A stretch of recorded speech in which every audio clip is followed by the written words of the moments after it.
bundok. Malubha ang tama niya sa ulo. Pero ang mga nasa taas, insistenteng kailangan ng papeles. Kailangan munang punan ng aplikasyon. Maaprubahan ito, bago nila ipadala ang rescue helicopter.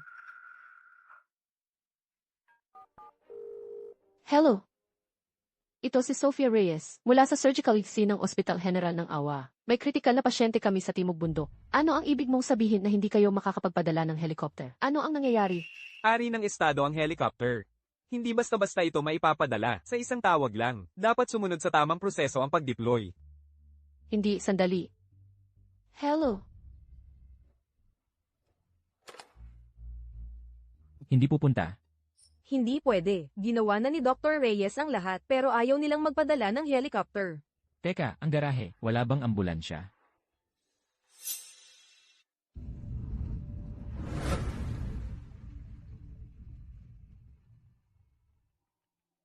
Wala. Walang pupilary response. Kailangan nating magsagawa ng craniotomy sa ambulansya. Kung hindi, ang biyaheng ito ay para lang maghatid ng bangkay.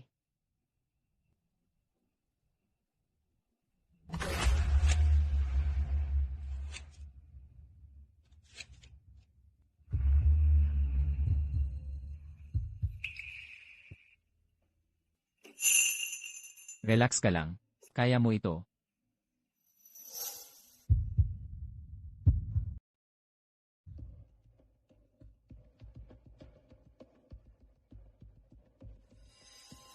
Reyes.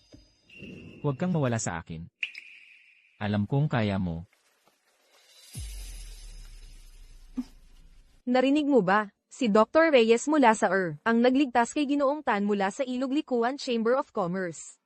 Ipinilit niyang ibigay sa kanya ang $200,000 bilang pasasalamat. Sinubukan pang kunin siya para sa posisyon ng vice-presidente.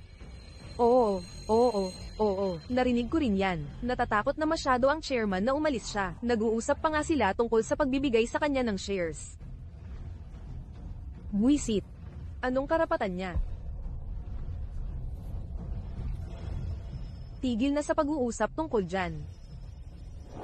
Sofia, sa'yo namin utang ang tagumpay ng emergency craniotomy na yon. Sa'yo, kung hindi dahil sa'yo. Ang ospital natin ay mawawala ng investor na Ilog Likuan Chamber of Commerce. Ginagawa ko lang ang trabaho ko. Lolo. Swerte lang siya, yun lang. Ngayong taon, ang mga research project ng ospital natin ay nangangailangan pa ng mahigit $20 milyong na pondo. Si Ginoong Santiago mula sa lungsod Hilagang Baybayin ay kakabalik lang sa bansa. Mayroong charity auction na magaganap. Magbid sa isang antigo at ay regalo sa kanya. Sige na. Kunin mo. Gawin mo ang makakaya mo. Kung magtatagumpay ka, makukuha mo ang 5% bahagi ng ospital. CJ. Salamat, Lolo.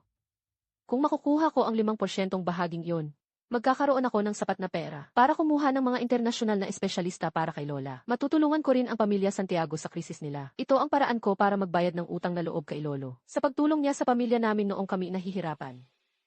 Huwag kang mag-alala, Lolo. Hindi kita bibigyan. Lolo, paano mo maibibigay ang bahagi sa isang dayuhan? Ako ang apo mo.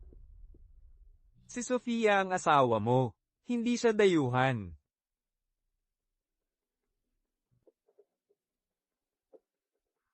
Dahil hindi ka sang-ayon sa desisyon ko.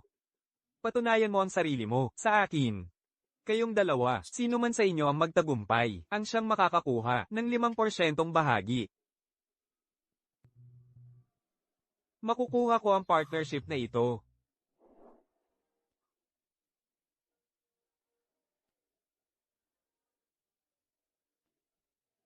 Sofia Reyes, may lakas ka ng loob na sumingit sa ganitong banquet. Ang lakas ng loob mo. Mag-ingat ka, o ipapapalayas kita ng seguridad.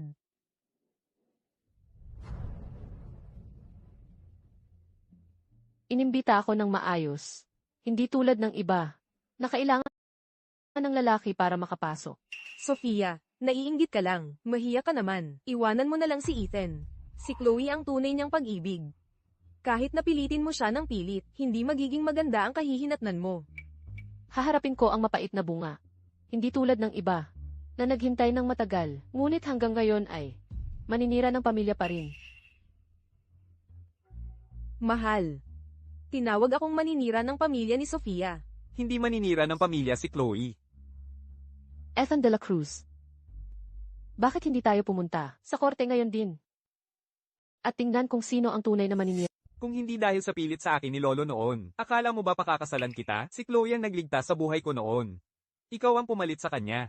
At ang lakas ng loob mong magpakita ng ganito? Chloe.